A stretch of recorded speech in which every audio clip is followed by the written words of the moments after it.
తెలుగు ప్రభుత్వంలో చెరువుకుండా సమర్పిస్తున్నా. తన కుమారుడైన క్రీస్తు యేసునందు మనుషులకు ఏం అనుగ్రహించడానికి ఉద్దేశించాడు. క్రీస్తు ప్రభువులో మనకు లభించే దీవెన ఏమిటి? ఎంతసేపు మనము భౌతికంగా పొందబోయే ఏదీ లేదు అనే సంగతి ఆలోచన చేశాక వేసారిపోవాల్సిన అవసరం లేదు. క్రీస్తు యేసు నుండి మహాదేవుడు మనుషులకు ఆశ్చర్యమైన సంగతులు అనుగ్రహించడానికే ఉద్దేశించాడు. మొట్టమొదటిగా క్రీస్తులో మనుషులకు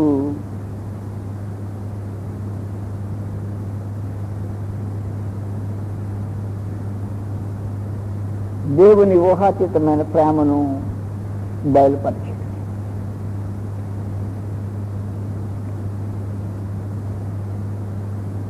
ఈ ప్రేమ కొలతలేని ప్రేమ. కొలిచి దేవుడు ఎంత ప్రేమించాడు అని చెప్పడానికి వెళ్ళకుండా యోహాను సువార్త 3:16 దేవుడు లోకమును ఎంతో ప్రేమించాడు అన్నాడు. ఎంతో ప్రేమించను అన్న తర్వాత దాని ప్రేమ యొక్క హద్దులు ఇన్ఫినిట్ అంటే ఏంటి? అనంతమైనది. కాగా ఆయన తన అద్వితీయ కుమారునిగా పుట్టిన వాని యందు నశింపక విశ్వసించేవాడు ప్రతివాడు నశింపక నిత్య జీవం ఆయన అనుగ్రహించాడు. దేవుడు తన కుమారుని అనుగ్రహించటము an infinite gift is given in Christ. అనంతమైన ఒక బహుమానాన్ని మహాదేవుడు క్రీస్తు యేసునందు ప్రేమరూపంగా ప్రదర్శించాడు. మొదటి యోహాను పత్రికలో మీకు తెలిసినట్టే 4వ అధ్యాయము 10వ వచనంలో, మొదటి యోహాను 4వ అధ్యాయం 10వ వచనం. 8వ అధ్యాయంలో దేవుడు ప్రేమ స్వరూపి, ప్రేమ అయ్యున్నాడు. 9వ వచనంలో ప్రేమ లేనివాడు దేవుని ఎరుగడు. 10వ వచనంలో మనం దేవుని ప్రేమించటమని కాదు, దేవుడు తానే మనలను ప్రేమించి మన పాపములకు ప్రాయశ్చిత్తమైనటకు తన కుమారుని అనుగ్రహించెను. ఇందులో ప్రేమ అన్నది. కాబట్టి మానవ పాప ప్రాయశ్చిత్తముగా తన కుమారుని అనుగ్రహించటంలో కొలత లేని ప్రేమ దేవుడు అనుగ్రహించాడు. అది క్రీస్తులో మాత్రమే ఉంది. క్రీస్తు బయట మానవుడు దేవుని ప్రేమను అనుభవించేదానికి అవకాశం లేదు. క్రీస్తు యేసునందు మాత్రమే దీని మనుషుడు పొందటానికి కానీ అనుభవించటానికి కానీ అవకాశం ఉంది.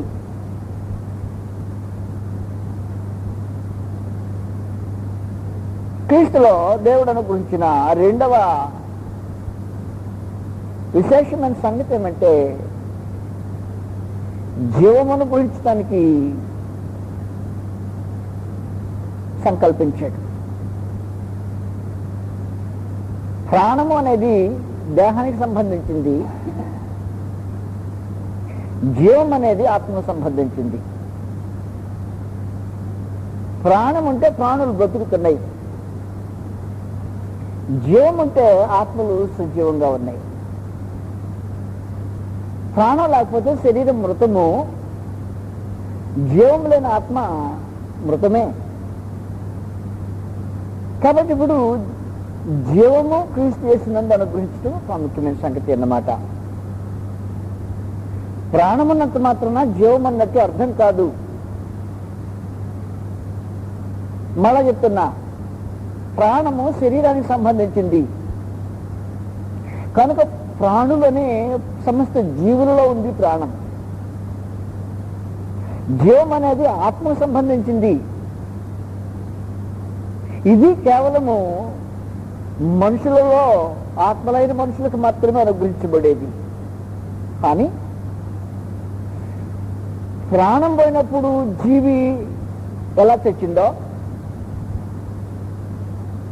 ఆత్మ జీవం పోయినప్పుడు చనిపోవటం జరిగింది. అంటే ఇప్పుడు మీకు ఎఫెసీ 4:18 జ్ఞాపకం వస్తేనే, దేవుని వలన కలుగు జీవములో నుండి వేరు చేయబడితే చచ్చినట్టు జీవపు జీవాధిపతి అని క్రీస్తు ప్రభు, జీవదాత ఏమో తండ్రి అని దేవుడు. జీవదాతైన దేవుని ఆ బాంధవ్యం తెగిపోయినప్పుడు జీవాధిపతి వచ్చి కల్పించాడు. ఆయన చెప్పాడు ఆ రోజున పేతురు గారు మాట్లాడినప్పుడు, మీరు జీవాధిపతిని చంపితిరి. ఆయన జీవానికి అధిపతి, ఆయనలో జీవమంతుది. మొదటి యోహాను సువార్త మీకు 1వ అధ్యాయం మీకు తెలిసిన సంగతే. ఆయనలో జీవం ఉండేను, 3వ వచనంలో ఆ జీవం మనుషులకు వెలుగు ఇచ్చాను. అష్టం. కాబట్టి ఇప్పుడు క్రీస్తు చేసినందు ఏం జరుగుతుందంటే జీవం మనకు గురించబడుతుంటుంది. మనం పాట పడతాం, పాటలో ఉంది మాట, జీవమిచ్చికై తన ప్రాణమిడే. జ్ఞాపకం వచ్చిందా? జీవమియటానికి ప్రాణం పెట్టాడు ఆయన. ఈ ప్రాణము బలి చేసింది దేవుని ఉగ్రతను భరించడానికి, పాపం యొక్క ప్రతిదండను అనుభవించడానికి, పాపపు శిక్షణకు భరించడానికి. అప్పుడు దేవుడు న్యాయము విషయమై సంతృష్టి పొందినవాడై ప్రేమ చూపించడానికి అవకాశం కలిగిన వాడై. మీకు రోమీయులకు రాసిన పత్రిక 3వ అధ్యాయము వచ్చిన మర్చిపోయా చూద్దాం. రోమీయులకు రాసిన పత్రిక 6వ అధ్యాయం 3వ అధ్యాయంలో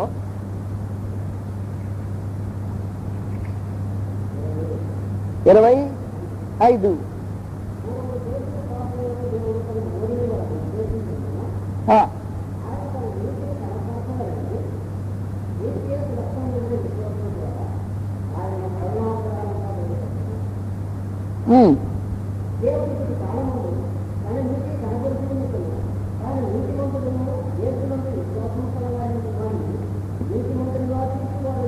అది సంగతి. దేవుడు నీతిమంతుడును యేసునందు విశ్వాసముంచిన వారిని నీతిమంతులుగా తీర్చువాడును, బోత్ జస్ట్ అండ్ జస్టిఫైయర్. ఆ నీతిమంతుడై నీతిమంతులుగా తీర్చడానికి క్రీస్తు యేసును కరుణాధారముగా అనుగ్రహించాడు అన్న. క్రీస్తు యేసు మధ్యలో లేడనుకో, లేకపోతే ఏముంది? దేవుని జీవాన్ని మనుషులు అనుభవించేదానికి అవకాశం ఉండదు. 26వ వచనం అది కదూ, 26 కరెక్ట్. వాస్తవంగా ప్రభువైన క్రీస్తు యేసులో జీవముంది. మొదటి యోహాను పత్రికలో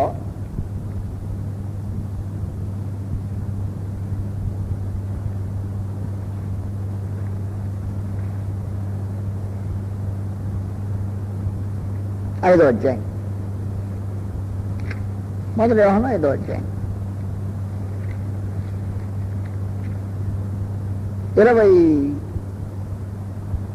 20వ వచనం చూద్దాము. మనం సత్యవంతులైన వాడిని ఎరుగుదుము, ఎరుగవలనని దేవుని కుమారుడు వచ్చి మనకు వివేచన అనుగ్రహించి ఉన్నాడని ఎరుగుదుము. మనము దేవుని కుమారుడైన యేసు క్రీస్తునందున్న వారమై సత్యవంతుని ఎందున్నాము కాదు, జీవములో. 12వ వచనం చూడు, 11-12 వచనాలు. ఆ సాక్ష్యం మీదనగా దేవుడు మనకు నిత్య జీవమును దయచేసెను. ఈ జీవము ఆయన కుమారుని అందున్నది. కాబట్టి క్రీస్తులో మనకేం అనుగ్రహించబడుతుందంటే జీవం అనుగ్రహించబడుతుంటది. సహవాసం తెగిపోతే క్రీస్తు యేసులో మళ్ళా తిరిగి బాంధవ్యము అతుకించబడుతుంటది. క్రీస్తు యేసు కరుణాధారముగా అనుగ్రహించబడిన కారణాన్ని బట్టి దేవుడు నీతిమంతుడై తను ఆశ్రయించే వారిని నీతిమంతులుగా తీర్చువాడై ఉండటానికి ఆ జీవము క్రీస్తు యేసులోనే ఏర్పాటు చేయబడింది. యోహాను సువార్తలో 10వ అధ్యాయము 10వ వచనంలోనే క్రీస్తు యేసు జీవము కలిగిన వాడై గొర్రెలకు జీవం కలగటానికి వచ్చాను అని తెలియజేశాడు. ఏముంది 10వ వచనంలో?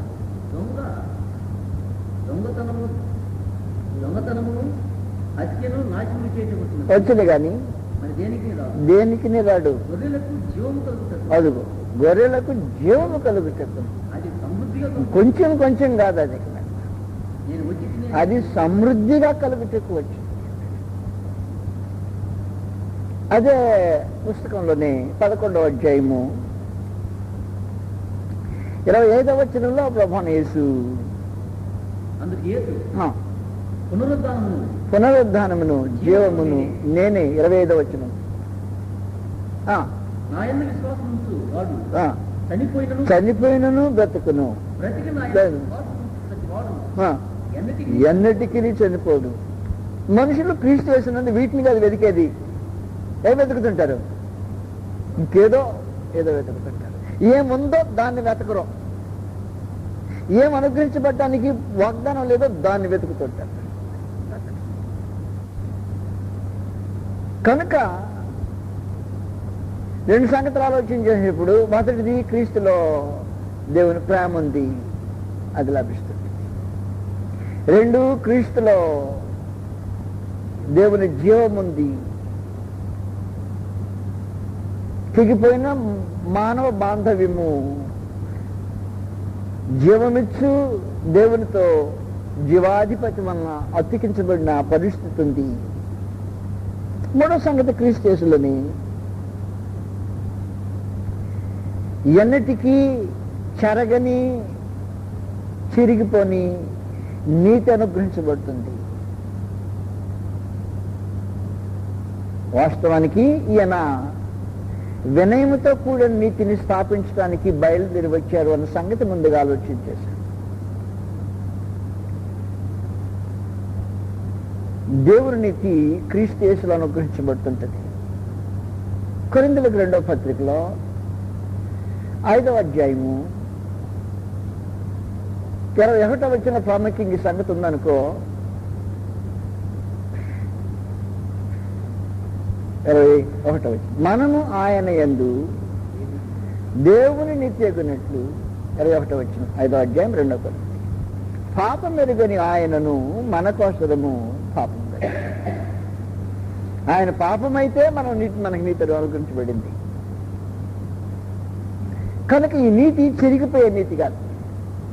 ఈ నీతి స్వనీతి కాదు. ఈ నీతి మనుషుడు తను ఆర్జించిన నీతి కాదు. ఈ నీతి క్రీస్తు యేసులో నిలబెట్టి మహాదేవుడు చూచే నీతి, ఆయన అనుగ్రహించిన నీతి. ఈ రోజున మనుషులు క్రీస్తు సంఘంలో కొంతమంది, అబ్బాయి మన నీతివంతులమా అంటే, మన నీతివంతులు అప్పుడేనా, మన నీతివంతులం కాదు అనేవాళ్ళు ఉండరు. నీతిమంతులు కాకపోతే ఎవరు నీవంటాను, మనం నీతిమంతులు అట్ట అవుతాం, అప్పుడే నీతిమంతులు అట్ట అవుతాం ఆర్గ్యుమెంట్ చేసే స్వార్థకులు ఉండరు. విచిత్రమైన సంగతి. మొన్న నా సంగతి, నువ్వు క్రీస్తులో ఉంటే నీ నీతిలో చూడ్డ దేవుడు నిన్ను క్రీస్తుల్లో పెట్టి చూస్తాడు. అది చిరిగిపోని నీతి. మనం ఆయన యందు మాత్రమే దేవుని నీతి అగునట్లు. కనుక క్రీస్తు బయట ఉన్నవాడు ఎవడైనా నీతిమంతుడై ఉండేదానికి అవకాశం లేనే లేదు. కానీ ఎవరి నీతి క్రియలైనా ఒకవేళ నీతిగా కనిపించిన లోకానికి దేవుని ఎదుటి నీతిమంతుడిగా తీర్చబడే అవకాశం లేదు. నీతి అనేది క్రీస్తు యేసునందు మాత్రమే అనుగ్రహించబడేది. దేవుడు అంగీకరించే ఆ ఒక్క స్థలమే. క్రీస్తు యేసులో 3 సంగతులు ఇప్పుడు చెప్పాను. ఏమిటి? 1 ప్రేమ, 2 జీవము, 3 నీతి. క్రీస్తు యేసులో 4వది జాగ్రత్త గుర్తుపెట్టుకోండి, సమాధానమట. ఇది విచిత్రమైన సమాధానం. ఈ సమాధానానికి అసలు అర్థం ఉండదు. మనుషుడు ఆలోచన చేయడానికి ప్రయత్నం చేస్తే వాడి జ్ఞానాన్ని మించిపోతుంటాడు. దీని అన్నాడు సమస్త జ్ఞానములకు మించిన దేవుని సమాధానము అంటాడు. మామూలు సమాధానం కదా. చూడు, కావాలంటే ఫిలిప్పీలకు రాసిన పత్రిక 4వ అధ్యాయంలో మీకు తెలుసు కదా 7వ వచనంలోని ఫిలిప్పీ 4వ అధ్యాయము 7వ వచనం. తీసినవాడు వెంటనే చదివేయటం లేదు. అంటే ఏంటి? ఏ జ్ఞానం అది? ఏ జ్ఞానంతో చూసినా సమస్త జ్ఞానమునకు మించిన దేవుని సమాధానం యేసుక్రీస్తు వలన నీ హృదయములకును నీ తలంపులకును సాధులు. అంతే, యేసుక్రీస్తు లభించేదే, ఆయన ఎందుకు దొరికేది మాత్రమే. హృదయాలకు కావాలంటుంది, తలంపులు కావాలంటుంది. ఇతని తలంపులు సమాధానకరమైన తలంపులుగా ఉంటాయి. అతని హృదయము ఊరకనే కొట్టబడకుండా సమాధానము అనుభవించే పరిస్థితులు ఉంటుంది. కారణం ఏమంటే ఇది క్రీస్తు యేసు వలన అనుగ్రహించబడే సమాధానం. యోహాను సువార్తలో ప్రభువును యేసు అనుగ్రహించే సమాధానం గురించి మాట్లాడుతున్నాడు. 14వ అధ్యాయము, యోహాను సువార్త 14వ అధ్యాయం.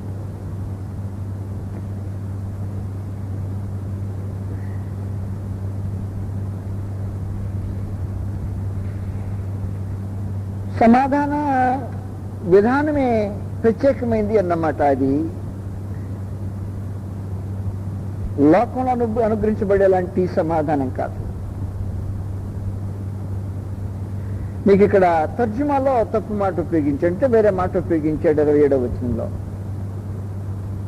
శాంతి అన్నాడు కానీ వాస్తవానికి అక్కడ శాంతి అనే మాట వేసి మీకు కింద 3 వేసి గుర్తేసి శాంతి అనే దాన్ని నిలబెట్టలా.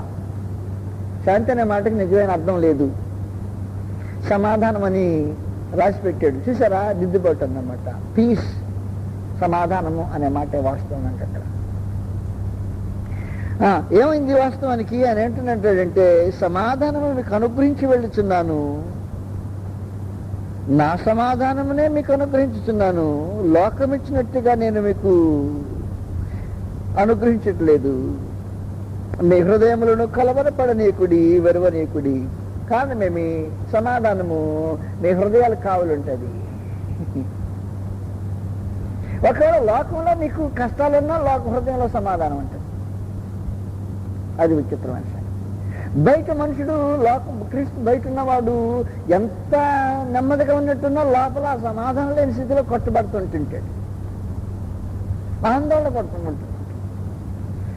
బయట అన్ని బాగానే ఉన్నట్టు కనిపిస్తుంటాయి, లోపల మాత్రం అతడు నెమ్మది అనుభవించలేని ఒక దుస్థితిని కలిగి బాధించబడుతుంది.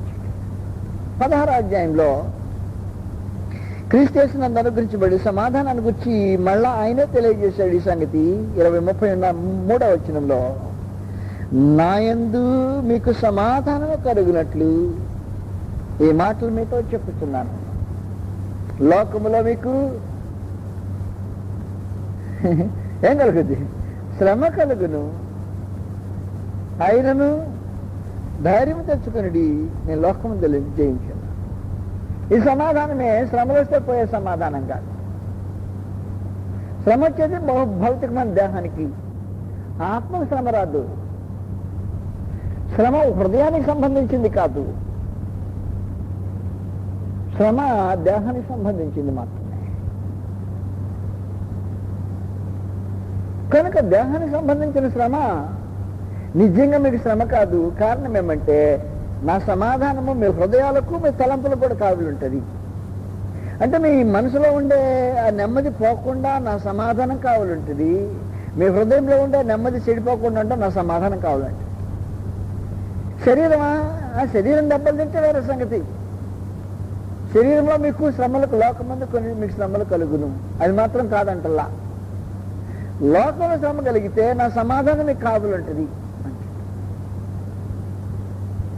క్రీస్తు యేసు నందు అనుగ్రహించబడే ఈ సమాధానము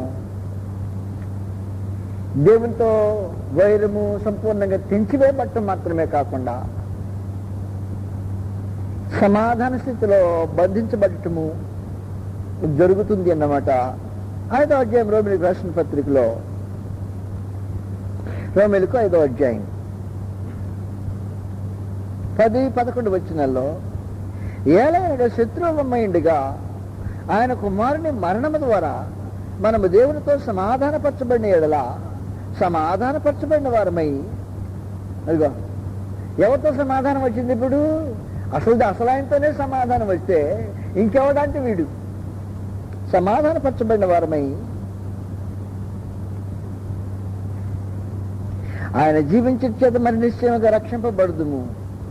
అంతేకాదు, మన ప్రభువైన యేసుక్రీస్తు ద్వారా మనము దేవుని యందు అతిశయపడుతున్నాము.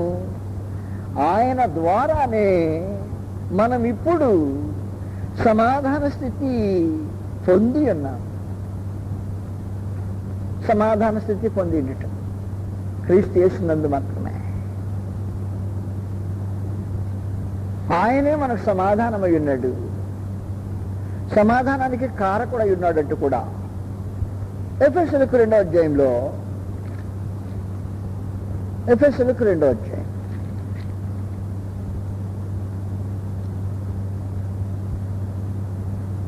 14వ వచనం, ఆయన మన సమాధానమయ్యుండి మీకును మాకును ఉండిన ద్వేషమును అనగా విధిరూపకమైన ఆజ్ఞలు గల ధర్మశాస్త్రమును తన శరీరమందు కొట్టివేటి చేత మధ్యగోడను పడగొట్టి మన ఉభయులను ఏకము చేసిను. ఇట్లు సంధి చేయుచు ఈ ఇద్దరిని తన యందు ఒక నూతన పురుషునిగా సృష్టించి తన శిలువ వలన ఆ ద్వేషమును సంహరించి దాని ద్వారా వీరిద్దరిని ఏక శరీరముగా చేసి, గుర్తుపెట్టుకో, దేవునితో సమాధానపరచమని ఇలాగూ చేసిన గనుక ఆయనయే మనకు సమాధానకారకుడై ఉన్నాడు. క్రీస్తు యేసునందు ఏముందంటే సమస్త జ్ఞానములకు మించిన సమాధానం. ఈ సమాధానానికి నీకు అర్థం ఎవరు చెప్పలేడు. ఎందుకు ఎంత నెమ్మదిగా ఉన్నామంటే ఎవడం, ఎందుకు నీకు ఈ నెమ్మది? సమాధానం సంగతి ఎందుకంటే ఇది జ్ఞానానికి మించింది, క్రీస్తులో అనుకూలించబడి. 5, క్రీస్తు యేసునందు అనుగ్రహింపబడే విశ్రాంతి ఎన్నటికీ that can never be disturbed. ఎన్నడూ డిస్టర్బెన్స్ అంటే ఏంటి? ఆటంకం కాదు. డిస్టర్బెన్స్ చేసేదంటే ఏంటి? నేను రాత్రి వచ్చే రోజున నా సీట్లో పడుకున్నా, నిద్రపోయాను. నిద్రపోయాక ఒక పాప వచ్చి తట్టి లేపింది. అయ్యా క్షమించండి, ఏమనుకోకండి, మేము ఆడవాళ్ళందరం ఒకసారి పడుకుంటాము, మీరు పక్కకి వెళ్ళి పడుకోండి అంటే నన్ను డిస్టర్బ్ చేసిందన్నమాట. నిద్రపోయా, నేను ఆకు నిద్రపోయేవాడు లేపిందన్నమాట.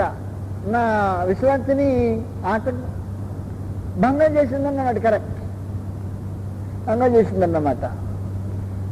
కానీ క్రీస్తు యేసునందు ఒక విశ్రాంతి అనుగ్రహించబడిన తర్వాత భంగపరచబడే విశ్రాంతి కాదు.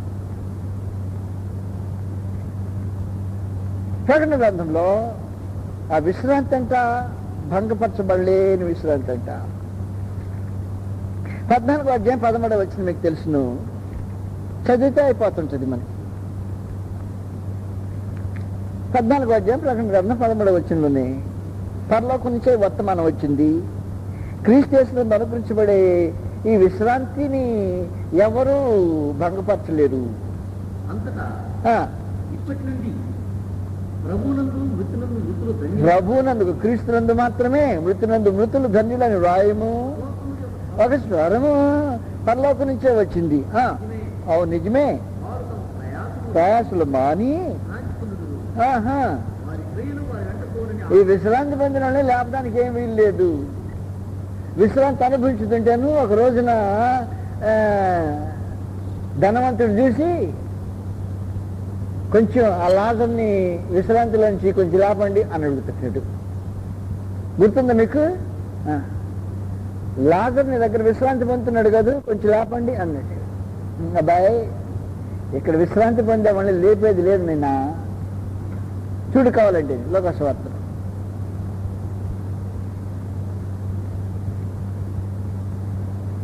16వ అధ్యాయంలో భూమి మీద ఏ విశ్రాంతి అనుభవించినట్టు కనపడలా. దీనమైన, నీచమైన, హీనమైన స్థితిలో జీవితాన్ని కొనసాగించేశాడు. అయినా చనిపోయాడు. 22వ వచనంలోనే ఆ దరిద్రుడు చనిపోయి దేవదూతల చేత అబ్రహాము రొమ్మున ఆనుకుంటూ కొనిపోబడు. ధనవంతుడు కూడా చనిపోయి పాతిపెట్టాడు. అప్పుడు ధనవంతుడి సంగతి, అప్పుడు అతడు పాతాళములో బాధపడుతూ కన్నులెత్తి దూరం నుండి అబ్రహామును అతని రొమ్మున ఆనుకుని లాజరును చూచి, తండ్రి అబ్రహామా, నా యందు కనికరపడి తన వేలి కొనను నీళ్ళలో ముంచి నా నాలుకను చల్లార్చుటకు లాజరును పంపుము, నేను ఈ అగ్ని జ్వాలలో యాతన పడుతున్నానని కేకలు వేసి చెప్పాడు. అందుకు అబ్రహాము, కుమారుడా అయిపోయింది. ఏం చేస్తున్నాడంట, నీవు నీ జీవితకాలం మీద నీకు ఇష్టమైనట్లు సుఖం అనిపించుతుంది, అలాగనే లాజరు కష్టం అనుభవించిన జ్ఞాపకం చేసుకును. ఇప్పుడైతే వాడు ఇక్కడ ఏం చేస్తున్నాడు, హీజ్ రెస్టింగ్. ఇప్పుడు డిస్టర్బ్ చేయడానికి వీల్లేదు నేనా, అది కాబట్టి ఎవడన్నా లాభంగా లాభడానికి వీల్లేదన్నమాట. అబ్రహాం కూడా వచ్చి లాభానికి కుదరదన్నాను, ఈ విశ్రాంతి పొందే వాడు లాభానికి కుదరదు నేనా. అది రెండో ప్రపంచ యుద్ధం అట. కోరల్ ఐలాండ్ మీద జపనీ వాళ్ళ బాంబు పడింది. మొదటి చిలికింది జపాన్ వాళ్ళే. అమెరికా వాళ్ళు ఇంకప్పటికి సంపూర్ణ యుద్ధానికి పోలేదట. ఐసెన్హోవర్ నిద్రపోతున్నాడు ప్రెసిడెంట్. ఆయన అప్పుడు జనరల్ అనుకుంటాను ఐసెన్హోవర్. ఆ తర్వాత ప్రెసిడెంట్. ఇప్పుడు జనరల్లో నిద్రపోతుంటే లేపేదావుడు. రాజ్యానికి సంబంధించిన విపత్తు వచ్చిన మాట వాస్తవమే. జనరల్ అగ్నిస్తే కానీ ఏ సైన్యం ఏమైనా చేయడానికి ఇలా, కానీ నిద్రపోయిన లేపేదావుడు. హీజ్ వివిఐపి, వెరీ వెరీ మామూలు కాదు. లేపడానికి వీళ్ళు నిద్రపోయాం, అదే పరిస్థితి. అయినా సరే అయ్యా దేశానికి విపత్తు, లేపాల్సిన అవసరం వచ్చింది. కానీ ఈ బీబీఐపీలో ఉన్నది సార్ పరలోకానికి. అబ్రహం నైనా అబ్రహమా అన్నాడు అనుకో, కుదరదు నైనా ఇప్పుడు లేపడానికి లేదు వాళ్ళని. They resting. క్రీస్తు యేసులో మనుషులకి అనుగ్రహించబడుతుంది.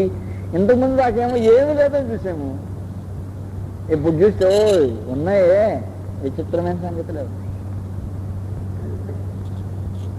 ఆరో సంగతి ఇప్పుడు నెంబర్ 6.